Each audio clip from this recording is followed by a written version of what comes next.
Minhas caras e meus caros ouvintes, inteligência, evidências da essência do cosmos.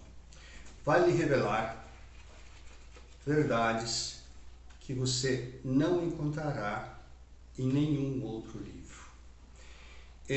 Na minha última gravação, eu apresentei de forma sucinta, mas muito técnica, algumas evidências da inteligência. Hoje nós vamos falar de uma forma mais genérica, principalmente sobre nosso comportamento em relação à inteligência. Na minha última live, eu falei sobre os fatos que me conduziram a escrever este livro. Então, eu me deparei em minha vida com algumas realidades e desafios em que, do nosso ponto de vista humano, não havia solução, não havia alternativas.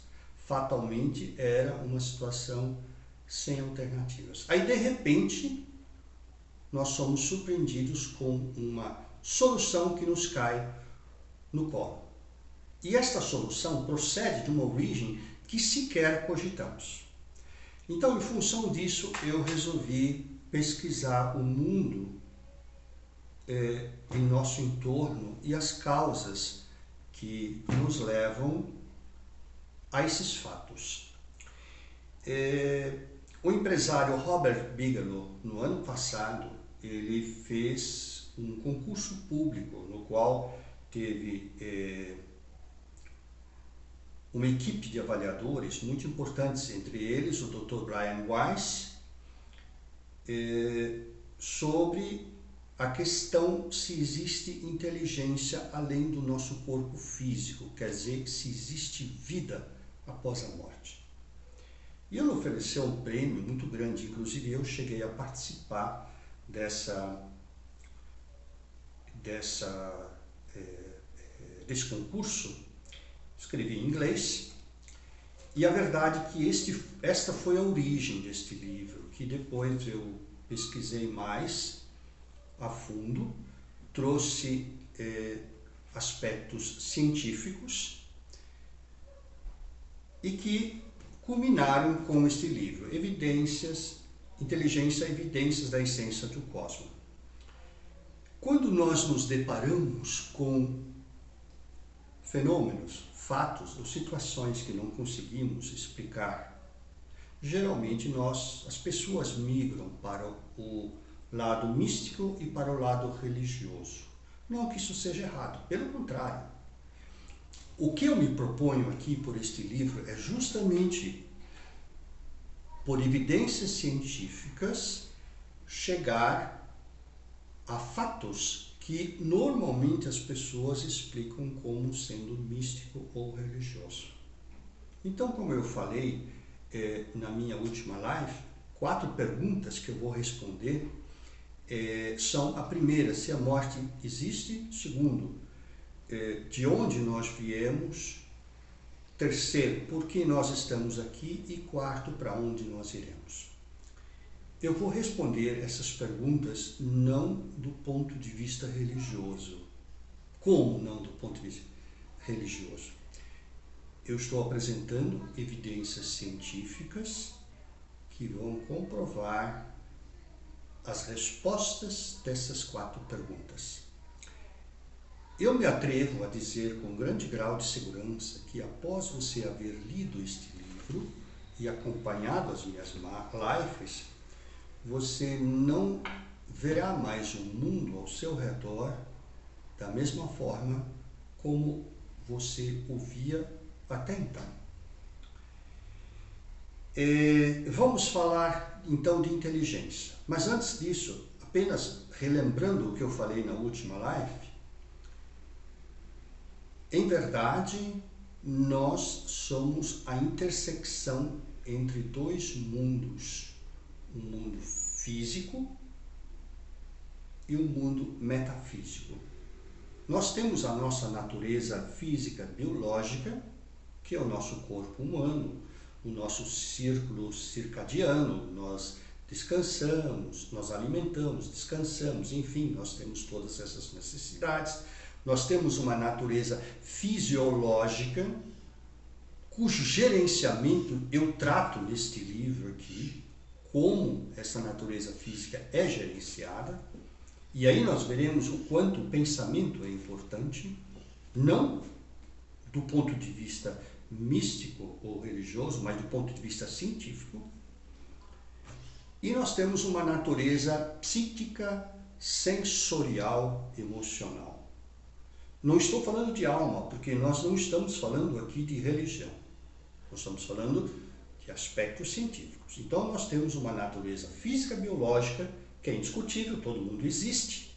E nós temos uma natureza psíquica, sensorial, emocional. Como assim? Nós sentimos, nós vemos a luz, nós convertemos ondas eletromagnéticas em sinais eletrônicos. Esses sinais eletrônicos são convertidos em nosso cérebro em sensações, em grandezas metafísicas, e essas grandezas metafísicas, elas formam imagens e sensações, sensações de prazer, sensações de dor, sensações de desagrado, enfim. Então, nós vivemos simultaneamente no mundo físico, que é o nosso corpo físico, e nós vivemos, nós temos a nossa natureza psíquica, sensorial e emocional, onde nós atuamos no mundo metafísico. Bom, mas que mundo metafísico é isso? Nós já falamos isso também. Na virada do século de 1800 para 1900, a ciência clássica havia praticamente explicado tudo. Faltavam dois aspectos para serem esclarecidos. Primeiro, a radiação do corpo negro e segundo, o efeito fotoelétrico. A radiação do corpo negro é um pouco mais complicado para explicar, mas o efeito fotoelétrico nós todos sabemos aqui. Nós abrimos a torneira do nosso chuveiro e sentimos o calor da água. Nós ligamos o ferro elétrico, sentimos o ferro elétrico. Nós mandamos instalar placas eletrônicas para economia de eletricidade e temos aí o efeito fotoelétrico atuando. Então nós tivemos na virada do século 1800 para 1900, desses dois pontos que estavam em aberto, porque a física newtoniana, que é a física de Newton, explicava tudo. As ondas eletromagnéticas estavam esclarecidas, a ótica estava esclarecida, a propagação de calor, tudo isso nós já conhecíamos. Pressão, força, mecânica, que são as leis newtonianas, que são explicados nas universidades, nos cursos de engenharia, ou os técnicos que são treinados nas máquinas, ou ainda na química, quando nós temos a tabela periódica de elementos, estudamos esses elementos, fazemos as diversas reações químicas e com isto conseguimos substâncias compostas. Toda a química, seja ela química industrial, seja ela química farmacológica, enfim, tudo isto está basicamente dentro da física newtoniana. Mas, aí, de acordo com o efeito fotoelétrico e a radiação do corpo negro, foi necessário descobrir ou chegar à física quântica.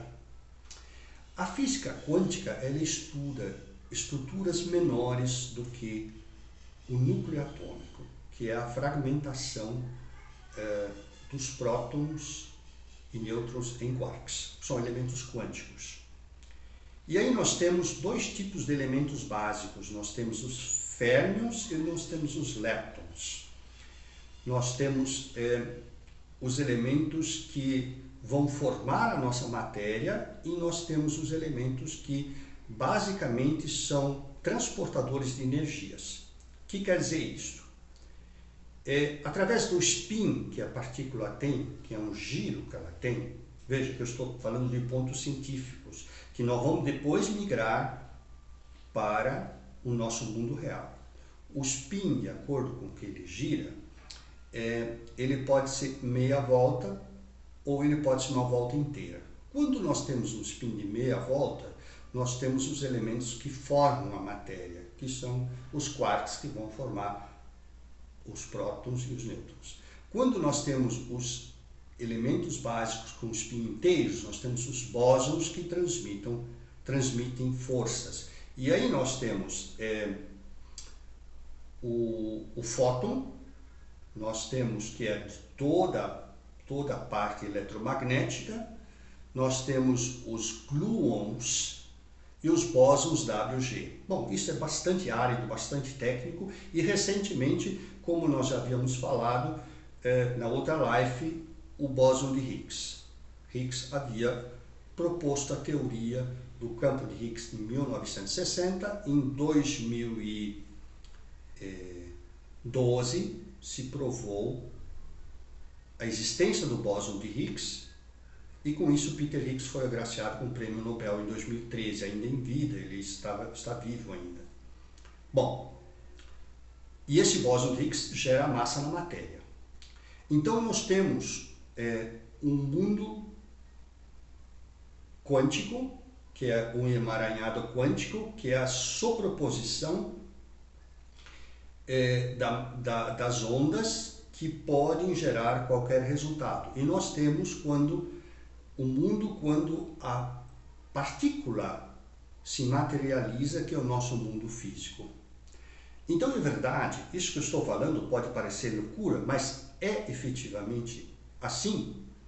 Existe um limiar entre o mundo físico que nós conhecemos aqui e o mundo metafísico, que é o emaranhado quântico. E esse limiar, ele se compõe de os instantes perceptíveis do quantum, porque quando nós fragmentamos um próton, nós temos os quarks. Os quarks são considerados elementos quânticos e eles aparecem e desaparecem, aparecem e desaparecem. Por quê? Porque eles estão no limiar entre matéria e energia. Então, o nosso mundo físico que nós conhecemos aqui, ele é, em verdade, o limiar dos instantes perceptíveis do quantum, quando ele se apresenta. E esse mundo flutuante de incertezas, que é dado pelas incertezas do cientista Heisenberg, na lei de sobreposição de Erwin Schrödinger, quando ele fala da sobreposição de ondas, que inclusive existe aí o experimento mental do gato de Schrödinger, muitos já devem ter ouvido falar disso, mas enfim, nós estamos falando de realidades físicas, realidades incontestáveis. Voltando para o nosso mundo aqui, nós, na nossa natureza biológica e na nossa natureza psíquica, sensorial e emocional, a natureza psíquica, sensorial e emocional, ela é comprovada hoje na medicina através dos estudos de interações na irrigação sanguínea, quando determinadas áreas do encéfalo são ativadas, ou, por exemplo, nas interações eletrônicas nas sinapses dos neurônios. Então, quando determinadas áreas são ativadas. Então, isso hoje é provado que existe. É como falei na live anterior. É um software que roda sobre o nosso hardware físico. Mas não é um software só, porque o software em si é uma lógica matemática. Nós não estamos falando de lógica matemática, nós estamos falando de inteligência. É um software inteligente que roda sobre um hardware biológico que é o nosso corpo. E isso está provado. Então, nós temos duas naturezas, a biológica material e nós temos a psíquica sensorial e emocional. No mundo corpuscular, nós temos a física newtoniana e nós temos a física quântica, do emaranhado quântico. A luz tem duas naturezas, segundo Einstein provou. Ela tem a natureza ondulatória no mundo quântico e ela tem a natureza corpuscular. Graças a isso, hoje nós temos, por exemplo, os painéis solares que geram eletricidade. Nós usamos em nossa vida facilidades tecnológicas, como, por exemplo, o nosso telefone celular, o nosso computador, nosso notebook, todas as facilidades que nós temos, todas elas residem sobre realidades do mundo quântico. Nós criamos semicondutores onde nós disciplinamos o curso da eletricidade para gerar campos eletromagnéticos a fim de auferir resultados diferentes nas ondas eletromagnéticas e assim captarmos sinais e termos as imagens, termos o som. Então nós estamos vivendo, na realidade, um mundo duplo. Mundo físico e o mundo metafísico, o mundo do emaranhado quântico. E é isto que eu estou propondo no livro. Trago evidências. Surge agora a biologia quântica, como eu disse. A biologia quântica, o que ela é? Ela estuda, por exemplo, as interações que procedem do mundo quântico sobre o nosso organismo, sobre o nosso corpo. Eu vou citar um exemplo só, a fotossíntese. Na fotossíntese nós temos a migração do fóton que vem do sol, da luz, ele é captado pela planta e esse fóton, ele ativa um elétron. E esse elétron, ele tem que migrar de uma célula para outra. E essa migração, ela se dá através de tunelamento quântico, chamado de tunelamento quântico, onde a energia captada por esse elétron é novamente empregada para realizar uma reação química que vai liberar oxigênio, vai absorver carbono, CO2, e vai liberar oxigênio, que é a nossa fotossíntese. Mas isso é apenas um exemplo. Se você for, e existe aqui dentro, estou apresentando evidências disso, se você, por exemplo, for analisar o nosso nódulo sinoatrial, que é no nosso coração, onde nós geramos os pulsos elétricos do nosso coração, como se forma isto? Através dos canais de cálcio, dos canais de sódio, dos canais de potássio. Se você for analisar isso aí, você verá nitidamente a atuação do mundo quântico nisso. Nitidamente. Então a medicina, ela vai sofrer uma grande revolução nos próximos anos, em que muitas terapias, por exemplo, doenças como o mal de Alzheimer, neoplasias malignas, que são câncer, que em verdade são mitoses descontroladas em função de um sistema corrompido de DNA, e nós vamos estudar o DNA, nós veremos que, ou por exemplo, de doenças autoimunes, nós veremos que essas doenças no futuro, elas terão provavelmente a sua terapia formulada a partir da interação no mundo metafísico, no emaranhado quântico, onde elas têm origem.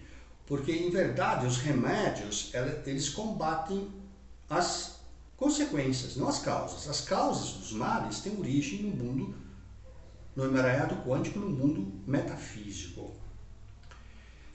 Bom, e aqui, novamente, eu quero chamar a atenção para uma coisa. Nós temos a nossa natureza física, biológica, e nós temos a nossa natureza psíquica, sensorial e emocional. E nós estamos intimamente ligados no nosso corpo.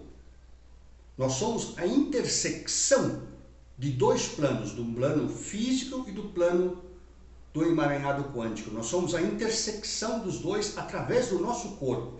Veja que isso é muito importante você entender. Nós somos a intersecção do mundo físico, biológico, com o mundo quântico. Como assim? Quando nós olhamos a luz, quando nós transformamos ou nós sentimos as vibrações sonoras e convertemos elas em energia hidrodinâmica no nosso ouvido e depois em impulsos eletrônicos que vão através dos nervos para o córtex cerebral e aí são decodificados, que são linguagens. Estamos falando de linguagens, igual TI. Gente, não é só um sinal como se fosse um sinal elétrico. São padrões de linguagens que têm que ser decodificados. Nós estamos falando de inteligência.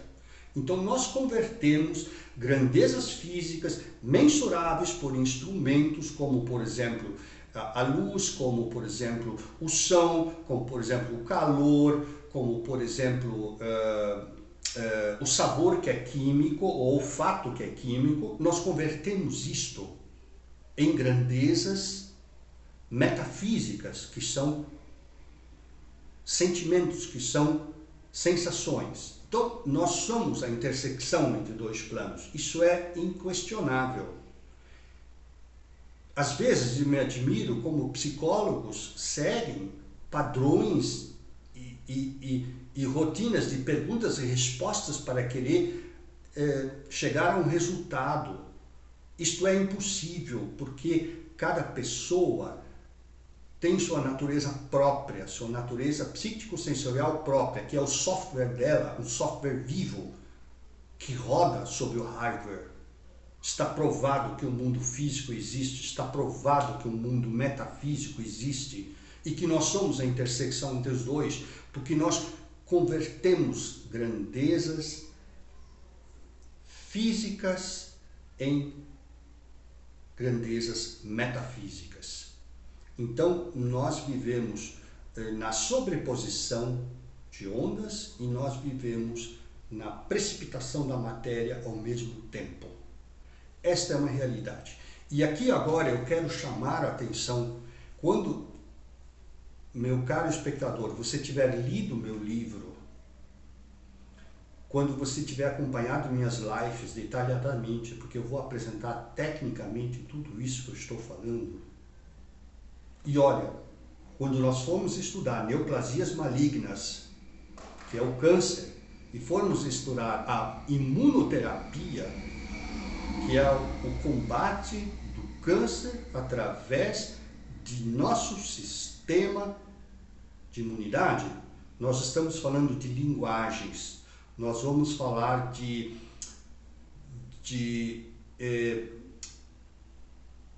sinais eletrônicos que ativam e desativam linfócitos T do nosso sistema imunológico. Então nós estamos falando de coisas reais. E isso eu quero deixar claro. Por que eu estou dando tanta ênfase a isso?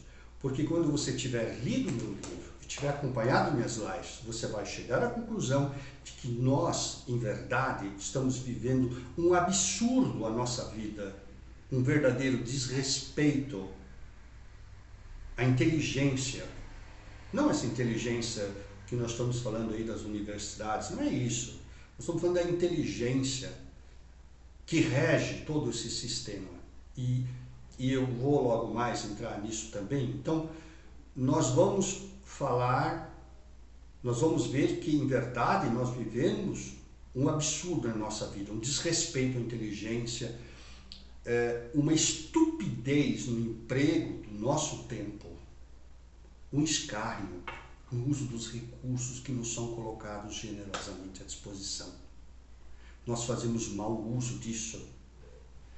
Gente, é tão absurdo nós termos vaidades, ou nós termos invejas, ou nós termos fazermos competições, duelos. Isso é tão absurdo quando você tiver lido o meu livro, você vai chegar à conclusão de que urge gritar ao povo e dizer para eles acordarem como eles vão usar a informação que a inteligência nos coloca à disposição. E aqui, rapidamente, para a gente não ir muito além, eu faço a pergunta para provocar. Nós temos consciência de que nós estamos vivos? Sim, nós temos realmente consciência que nós estamos vivos? Porque nós temos o nosso dia a dia. Nós estamos falando de inteligência no sentido mais profundo. Nós temos a nossa rotina diária.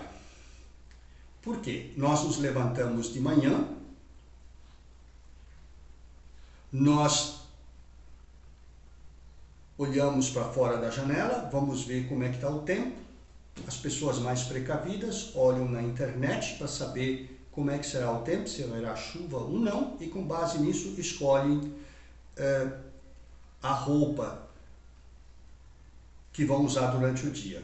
Aí nós levantamos, escovamos nossos dentes, fazemos nossa higiene, escolhemos nossa roupa, tomamos café, alguns apenas um cafezinho, outros um de jejum, alguns têm momentos de entretenimento com a pessoa, palavras, gestos de afeto, controlamos o relógio e saímos para a nossa atividade.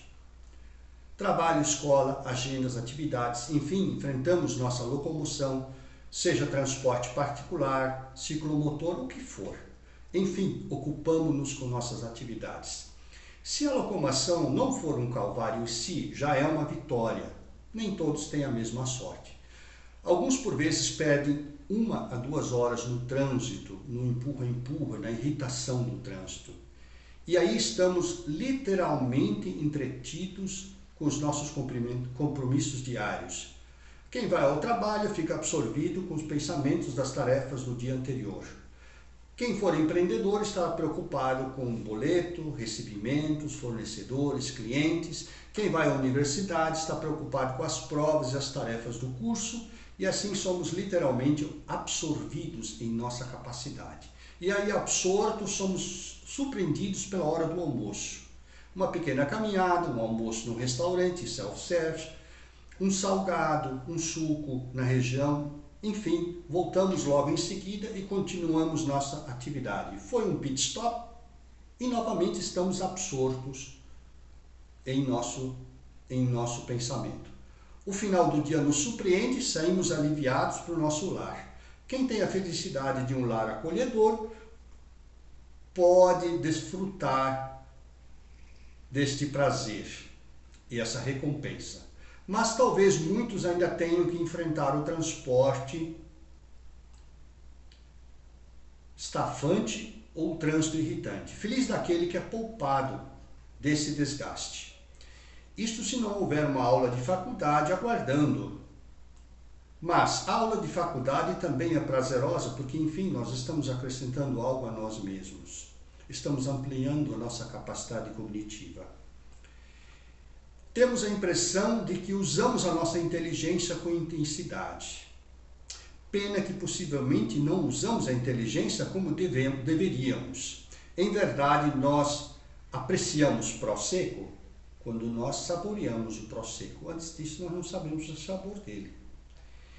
Talvez alguns ainda hajam happy hour, ou encontro com amigos, brincadeiras, sorriso, bate-papo e assim continua. Em casa, defrontamos-nos com as nossas ocupações diárias que não querem saber se estamos cansados ou não. Cada dia tem as suas ocupações, o dia próximo terá as dele, então nós temos que dar conta disso. Amanhã será um novo dia. Então, um banho, algum alimento, uma fruta, um leite, um iogurte e o descanso merecido. Talvez para alguns, algum entretenimento de TV, um filme, quem sabe uma leitura, e vem o descanso. Entra dia, sai dia. É sexta-feira, ansiedade para o final de semana. Final de semana carregado ou preguiçoso. Talvez para alguns será a oportunidade de colocar as tarefas que se acumularam durante a semana em dia. Cada um tem seus programas. Viagens, encontros familiares, encontros com amigos, churrascos e encontros gastronômicos. Quem estiver na fase acadêmica certamente estará preocupado sobre livros, debruçado sobre livros e preocupado com tarefas do dia.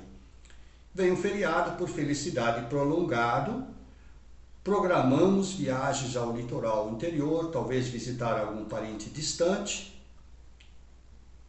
mas no âmago da questão nós estamos preocupados que não nos seja subtraído nenhum instante e nenhum recurso daquilo que nós precisamos.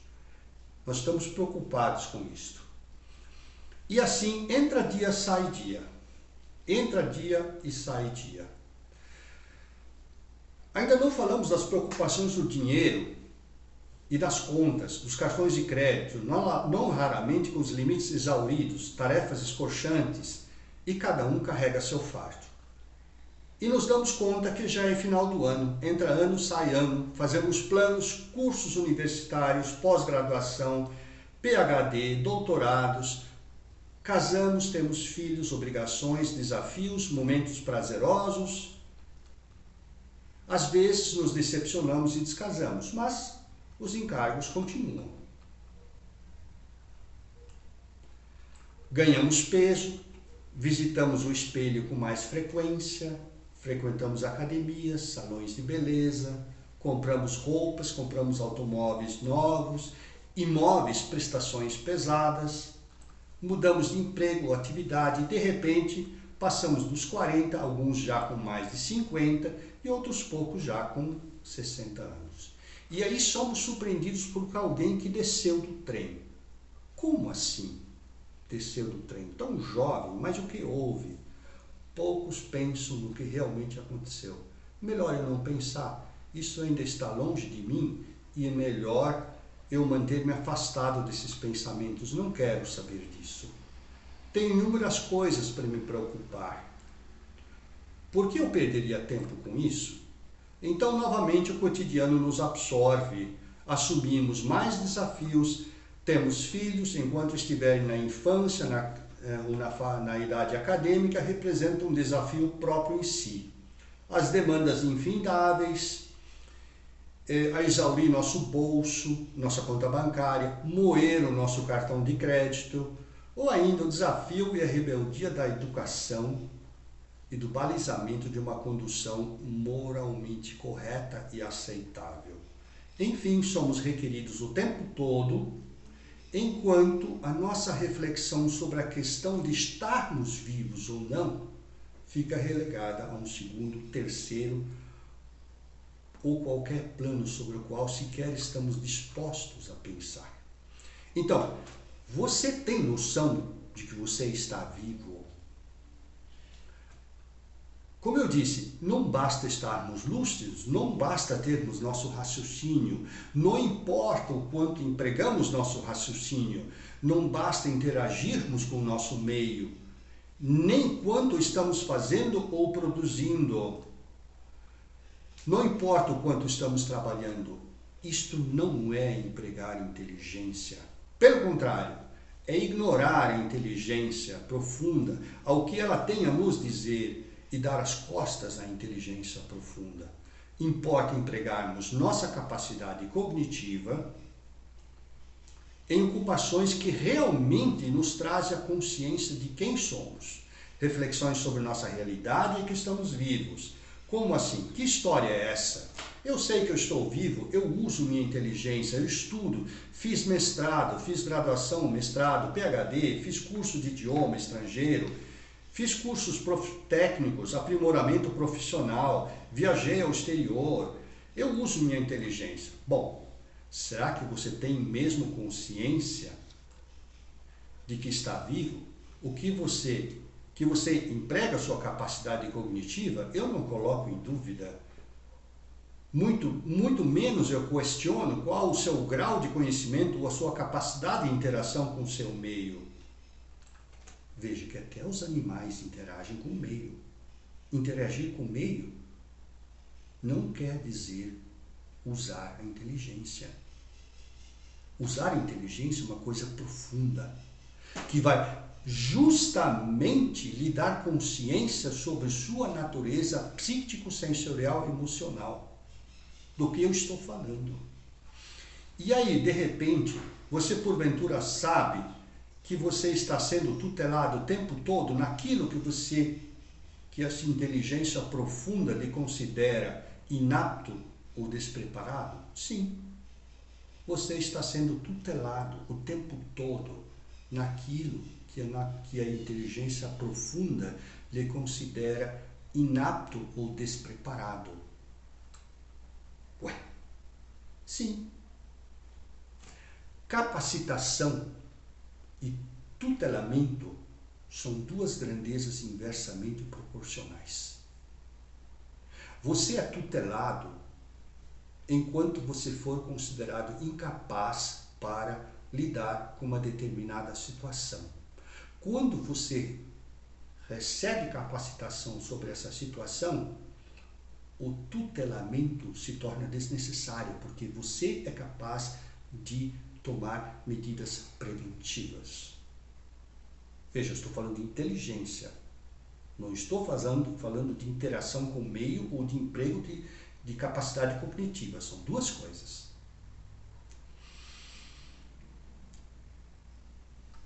Certamente você já se surpreendeu que correu o grande perigo, o grande risco e até risco de integridade física com que felizmente nada ocorreu. Se ocorreu, lhe atingiu apenas superficial ou de forma incipiente, ou de fato apenas representou uma perda pecuniária. Que riscos são esses? Bom, eu poderia citar muitos na nossa vida urbana. Risco de assalto, risco de latrocínio, risco de você se encontrar no local errado na hora errada, riscos de acidentes, riscos de interagir com pessoas erradas. Você faz ideia dos riscos ao qual você está exposto o tempo todo, 24 horas por dia, 7 dias por semana, dormindo ou em vigília? Você tem ideia de quão potente é o seu sistema imunológico, qual o exército natural que você tem à sua disposição 24 horas por dia, 7 dias por semana, quer você esteja dormindo ou em vigília? Você tem ideia da vulnerabilidade de seus sistemas fisiológicos apresentam dentro de nosso environment? O que é environment? Quando você estuda Erwin Schrödinger, a sobreposição de ondas, você vai ver que o pensamento humano tem efeito decisivo na materialização da partícula. Você já imaginou que bilhões de pensamentos humanos em torno do globo terrestre, o que eles podem causar ao mundo que você usualmente considera seguro? Já pensou sobre isso? As correlações quânticas que bilhões de pensamentos de pessoas ao mesmo tempo. E aí nós temos também, novamente, os pensamentos das pessoas que conseguem agir sobre outras pessoas. Quer exemplos? Fáceis. Vladimir Putin, em fevereiro de 2024. Você previu o SARS-CoV-2? Com todas as interações que houve de 2019 para cá, como o mundo mudou? Agora você entende de inteligência profunda do que eu estou querendo propor a você? Bom, com certeza as nossas próximas lives serão muito interessantes e eu lhe convido para isso. Meu livro será lançado agora em abril. Eu trago evidências científicas disso. Muito obrigado mesmo. Eu tenho certeza que a leitura desse livro vai lhe trazer condições para você usar as potencialidades que a existência lhe reserva. Muito obrigado.